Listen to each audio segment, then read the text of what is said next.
Hello students, आप सभी का स्वागत है ताप्ती स्टडी क्लासेस चैनल पे। तो आज मैं आपको कक्षा 11वीं भूगोल विषय के प्रश्नोत्तर यहाँ पर प्रश्न बैंक के सारे बताने वाली हूँ। सारा यूनिट 1 जो पूरा हम कंप्लीट कर लेंगे एक ही वीडियो में, तो वीडियो को अंत तक देखें। चैनल पे नए हो तो चैनल को सब्सक्राइब कर ले, वीडियो को लाइक करें, अपने दोस्तों के साथ वीडियो को शेयर करना बिल्कुल भी ना भूलें। तो चलिए शुरू करते हैं। और साथ ही टेलीग्राम पे सारे विषयों की प्रश्न बैंक मैंने शेयर की हुई है, भूगोल विषयों की भी, सभी विषयों की, राजनीति की भी। तो आप वहां से डाउनलोड कर सकते हैं। तो फटाफट टेलीग्राम ग्रुप भी ज्वाइन कर लीजिए। इसकी लिंक आपको डिस्क्रिप्शन में मिल जाएंगी, या फिर आपको Tapti study classes channel search करना है टेलीग्राम पे और वहां पर आपको ज्वाइन कर लेना है।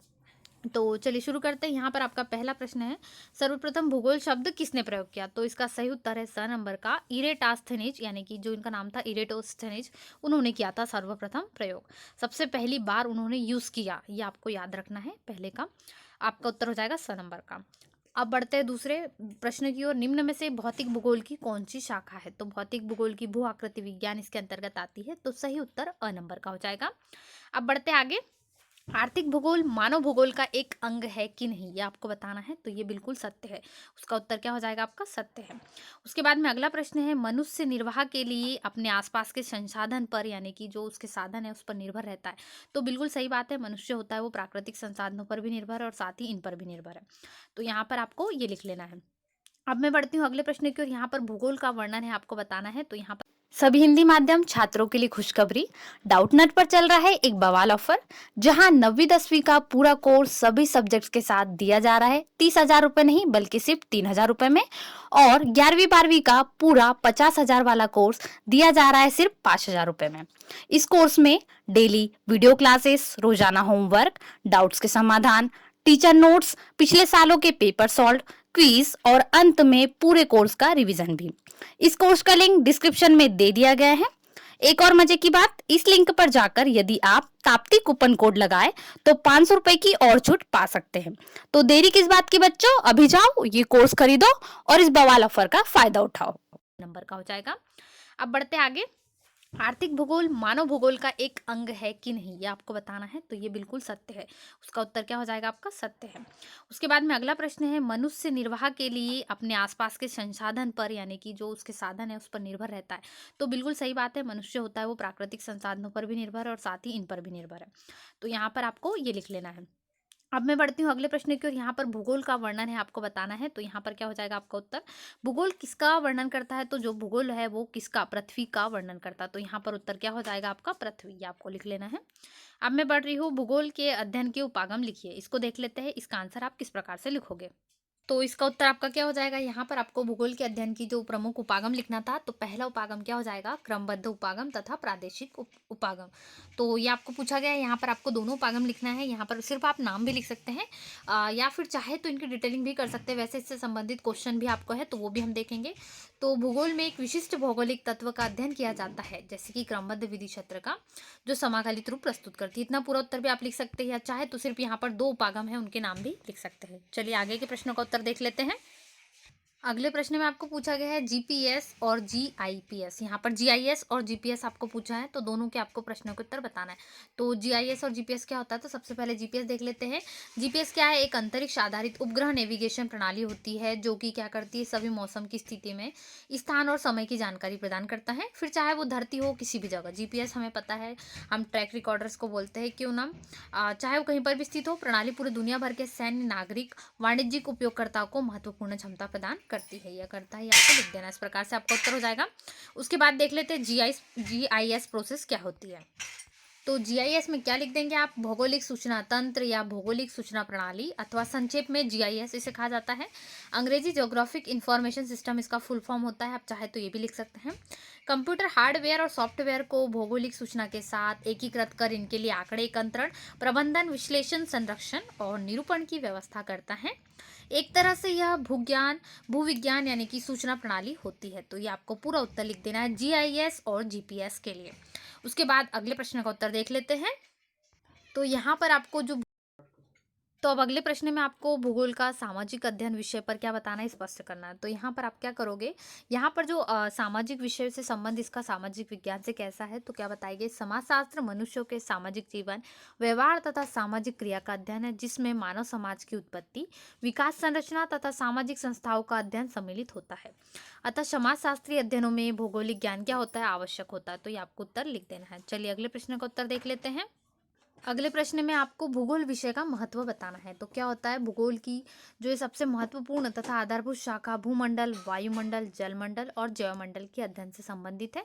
मतलब भौतिक भूगोल के इन सभी तत्वों, भू आकृति, जल प्रवाह, उच्चावच का विशेष महत्व है। मतलब पूरा भूगोल से संबंधित सभी यहाँ पर आप बात करते हैं शाखाओं का बहुत महत्व है, क्योंकि मानव के क्रियाकलापों का को प्रभावित करते हैं सारे। तो भूगोल का क्षेत्रीय भिन्नता का अध्ययन मानना तार्किक है। ये आपको पूरा उत्तर इसमें लिख देना पड़ेगा। सारे आंसर आप शॉर्ट में इसके लिख सकते हैं। अब बढ़ते हैं अगले प्रश्न की ओर। अगले प्रश्न में आपको मानव भूगोल की विभिन्न शाखाओं का वर्णन करने के लिए कहा गया है। तो मानव भूगोल की एक शाखा है जिसमें मानव की विभिन्न, आप चाहे तो इसमें नाम भी लिख सकते हैं। तो यहाँ पर जो शाखाएं सारी बताई गई है उसके प्रकार बताना है, जैसे कि वातावरण पर इनका क्या पड़ता है वो पूरी, और भूगोल की ये सारी मानव भूगोल जो है। आप भूगोल की बात करें तो भूगोल के अंतर्गत शाखाएं आती है। एक तो इसमें क्या आती है, एक तो मानव जो यहाँ पर मानव भूगोल की शाखा है देख रहे हैं हम, और एक भौतिक भूगोल, तो दोनों अलग अलग आती हैं। तो इसी के प्रकार भी हम देखने वाले हैं, जैसे कि पहला सांस्कृतिक भूगोल हो गया है।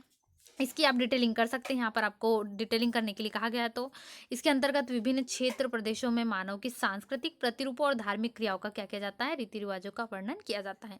अगला प्रकार इसका देख लेते हैं। इसी का दूसरा प्रकार है राजनीतिक भूगोल। तो ये आपको लिख देना है, राजनीतिक भूगोल क्या होता है, ये विभिन्न राष्ट्रों के आपसी संबंधों का अध्ययन करता है। तो यहाँ पर इसके अंतर्गत ही आता है। और साथ ही यहाँ पर आपको बता देना है, इस तंत्र के दो मुख्य बिंदु यहाँ पर बताए गए, ये दोनों पॉइंट आपको नोट कर लेना है। तो इस आधार पर आप इसको बता सकते हैं। उसके साथ ही अब मैं बात करती हूँ आर्थिक भूगोल की। तो यहाँ पर आर्थिक भूगोल तीसरे पॉइंट में आप शामिल कर सकते हैं। तो मानव भूगोल के अंतर्गत ही ये सारे पॉइंट आपको लिख लेना है। क्या होता है इसमें, इसमें उत्पादन वितरण का अध्ययन किया जाता है। इसमें बहुत सारे उपभोग और उत्पादन संबंधित इस चीज़ों का वर्णन किया जाता है। ये आपको लिख देना है। अगला इसका बहुत सारे पॉइंट है तो वो देख लेते हैं। साथ ही आर्थिक भूगोल की आप यहाँ पर अन्य उपशाखाएं भी लिख सकते हैं, जैसे कि कृषि भूगोल, वाणिज्य। इनकी सिर्फ आपको नाम लिखना है, इसकी डिटेलिंग आप नहीं करेंगे क्योंकि आप पहले से इसकी सारे भागों की डिटेलिंग कर चुके हैं। तो यहाँ पर आपको इतने सिर्फ नाम लिख देना है। उसके बाद में जो चौथा है जनसंख्या भूगोल, वो क्या होता है, वो यहाँ पर जहाँ पर जनसंख्या का नाम से समझ में आ रहा है, विभिन्न पृथ्वी के विभिन्न भागों में जनसंख्या का अध्ययन, वितरण, स्थानांतरण जहाँ किया जाए वो जनसंख्या भूगोल के अंतर्गत आएगा। पांचवा पॉइंट आप किसका कर देंगे, ऐतिहासिक भूगोल का यहाँ पर वर्णन कर देंगे। क्या होता है, जहाँ यहाँ पर भूगोल मतलब यहाँ पर जो इतिहास उनका रहा है ऐतिहासिक, वो यहाँ पर दर्शाया जाता है। तो ये वर्णन आपको इसमें लिख देना है। तो ऐतिहासिक, जनसंख्या भूगोल, साथ ही यहाँ पर आर्थिक भूगोल जो हमने पॉइंट नोट करा उसकी उपशाखाएं भी आप यहाँ पे वर्णन कर देंगे। उसके बाद में अगला प्रश्न को देख लेते हैं। तो यहाँ पर आप चाहे तो छठवां पॉइंट प्रादेशिक भूगोल को बता सकते हैं, साथ ही आवासीय भूगोल, ये दोनों पॉइंट है उनको बता सकते हैं। प्रादेशिक यानी प्रदेश का वर्गीकरण वातावरण का उसमें वहाँ पर बताया जाएगा। साथ ही आवासीय यानी यहाँ पर आवास, स्थायी निवास, किस प्रकार से नगरों में निवास करते हैं जनसंख्या, उस आधार पर यहाँ पर आपको बताया जाएगा। और यहाँ पर पूरा आपको ग्रामीण भूगोल, नगरीय भूगोल को दो भागों में, आवासीय भूगोल यानी गाँव के लोग किस प्रकार से ग्रामीण व्यवस्था होती है, और नगरी यानी नगर की व्यवस्था किस प्रकार से होती है। तो ये पूरा प्रश्न जो आपका है भूगोल पे, यहाँ पर आपको शाखाएं पूछी गई थी मानव भूगोल की, तो ये प्रश्न पूरा आपका यहाँ पर कंप्लीट होता है। अब इस प्रकार से अगला प्रश्न देख लेते हैं। अगले प्रश्न में आपको बताना है एक वैज्ञानिक विषय के रूप में भूगोल किन वर्गीकृत प्रश्नों से संबंधित है। तो वो कौन कौन से तीन, कितने आपको यहाँ पर पूछे गए हैं, किन तीन नाम बताना है, तो वो उसको आपको बताना है किन तीन प्रश्नों को। तो ये तीनों प्रश्नों का उत्तर कौन कौन से हैं? पहला प्रश्न इसका बताया गया है आपको, कुछ प्रश्न धरातल पर पाए जाने वाले प्राकृतिक सांस्कृतिक विशेषताओं के प्रतिरूप की पहचान से जुड़े होते हैं, जो क्या प्रश्नों के उत्तर देते हैं। यहाँ पर मतलब बहुत सारे प्रश्न मिलते हैं जिससे हमें क्वेश्चंस हमारे यहाँ से जनरेट होते हैं, हमें बहुत सारे प्रश्न मिलते हैं इसी कारण, यहाँ से धरातल पे पाए जाने वाले। दूसरा प्रश्न हमें क्या मिलता है कि जो पृथ्वी पर भौतिक सांस्कृतिक तत्वों के विवरण से संबंधित होते हैं, वहाँ के प्रश्न हमें मिलते हैं। और तीसरा, सब मिलाकर दोनों प्रश्नों में प्राकृतिक सांस्कृतिक तत्वों के वर्गीकरण की स्थिति को ध्यान में रखा गया है। तो यहाँ पर आप इन दो पॉइंट को नोट कर सकते हैं। यहाँ पर पहला है प्रश्नों से कौन सा तत्व कहाँ संबंधित है, और साथ ही दोनों प्रश्नों के अलावा भूगोल का तीसरा प्रश्न क्यों शब्द से जुड़ा हुआ, मतलब यहाँ पर ये कहाँ प्रश्न आप बता सकते हैं, इस आधार पर यहाँ पर जुड़े गए हैं। तो अगले प्रश्न में आपको भूगोल के क्रमबद्ध उपागम और प्रादेशिक उपागम से संबंध पूछा गया। तो उसमें हम अंतर भी देख लेते हैं, जो कि हमारा क्वेश्चन नंबर सेकंड यहाँ पर 7 था। तो हम अंतर भी देखेंगे और साथ ही उसका वर्णन भी देखेंगे। तो दोनों प्रश्नों को हम साथ में देख लेते हैं। तो देखिए यहाँ पर आपको जो पूछा गया है क्रमबद्ध और प्रादेशिक भूगोल में अंतर, तो यहाँ पर सबसे पहले आप क्रमबद्ध भूगोल को जो आपको यहाँ पर इसके बारे में डिटेलिंग करने के लिए भी कहा गया है, तो दोनों प्रश्नों को सेम तरीके से कर सकते हैं। अंतर यानी आप इसको पॉइंट वाइज सबसे पहले इसके जितने पॉइंट यहाँ पर आपको मैं बता रही हूँ, पांचों पॉइंट इनको लिखना अनिवार्य है। यानी कि किसी एक विशिष्ट भौगोलिक तत्व का अध्ययन होगा, वो यहाँ पर भौगोलिक तत्व के अंतर्गत क्रमबद्ध वाले में आते हैं। यह विधि क्या है, समकालीन रूप प्रस्तुत करती है, साथ ही क्या करती है, राजनीतिक इकाइयों पर आधारित होती है, पॉलिटिकल यूनिट्स यहाँ पर होती है। साथ ही यह अध्ययन क्या बताता है, खोज और तथ्यों को प्रस्तुत करता है, मतलब पुराने जो खोज किए गए, जैसे कि किस आधार पे, जैसे जलवायु के आधार पर विभिन्न प्रकार उप प्रकार यहाँ पर निश्चित किए जाते हैं। अब ये हो गया क्रमबद्ध हमारा उपाग क्रमबद्ध भूगोल। अब उसके बाद में हम देखते हैं प्रादेशिक भूगोल। उसके बाद में क्या हो जाएगा, इसमें किसी एक प्रदेश का सभी भौगोलिक तत्वों के संदर्भ में एक इकाई के रूप में अध्ययन होता है। साथ ही यह विधि एकाकी रूप प्रस्तुत करती है और ये भौगोलिक इकाइयों पर आधारित होती है, मतलब यहाँ पर भूगोल होगा और वहाँ पर राजनीतिक, यहाँ पर प्रदेश के वातावरण, और साथ ही क्या होता है, इस अध्ययन में प्रदेशों का सीमांकन किया जाता है। ये आपको लिख देना है, जिसे प्रदेशीकरण कहते हैं। तो इस प्रकार से आप इसका सॉल्यूशन लिख सकते हैं। तो आज हमने देखा कक्षा 11वीं भूगोल विषय के सारे प्रश्नों के उत्तर। प्रश्न बैंक के इसी प्रकार के सारे विषयों के कक्षा 11वीं के सॉल्यूशंस के लिए आपको चैनल को सब्सक्राइब कर लेना, उसके बाद ही आपको आगे के चैप्टर्स के सॉल्यूशन मिलेंगे। तो फटाफट वीडियो को लाइक कर दीजिए, चैनल को सब्सक्राइब कर लीजिए, अपने दोस्तों के साथ वीडियो को शेयर करना बिल्कुल भी ना भूलें। तो ऐसे ही वीडियो के लिए आपको चैनल को सब्सक्राइब करना और साथ ही सारी विषयों के PDF के लिए आपको टेलीग्राम ग्रुप भी ज्वाइन कर लेना। तो मिलते हैं नए वीडियो में। Thanks for watching.